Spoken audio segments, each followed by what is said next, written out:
యాదాద్రి భువనగిరి జిల్లా చౌటుప్పల్ మున్సిపల్ పరిధిలో గల హోటళ్ల యజమానులకు నాణ్యమైన ఆహారాన్ని ప్రజలకు అందించాలని కమిషనర్ జి వెంకట్రామరెడ్డి తెలిపారు. స్వచ్ఛ చౌటుప్పల్ లక్ష్యంగా ప్లాస్టిక్ నిషేధాన్ని సంపూర్ణంగా అమలు చేయాలని, ప్రతి హోటల్ పరిశుభ్రత పాటించాలని, ప్రతి దుకాణదారుడు తమ యొక్క చెత్తను స్వచ్ఛ ఆటోలకే వేయాలని తెలియజేస్తూ స్వయంగా కమిషనర్ చౌటుప్పల్లోని పలు హోటల్, డిస్పోజల్ షాపుల, కిరాణా షాపులు తనిఖీ చేశారు.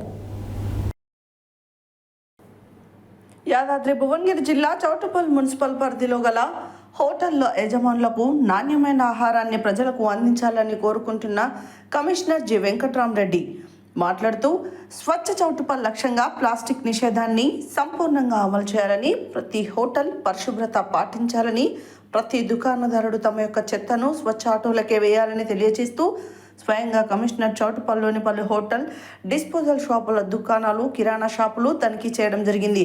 అలాగే మీరు అమ్ముకునే వస్తువులు రోడ్డుపైన పెట్టినట్లయితే ఫైన్ వేయవలసి వస్తుంది, కావున మీ పరిధిలోనే ఉంచుకోవడం మంచిదని హెచ్చరించారు.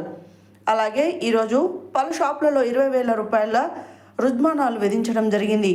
ఈ కార్యక్రమంలో ఇన్స్పెక్టర్ హనుమాన్ ప్రసాద్, పర్యావరణ ఇంజనీర్ రేణుకా కుమార్, శానిటరీ జవాన్ నరసింహ, అంజయ్య, శానిటరీ సిబ్బంది పాల్గొనడం జరిగింది.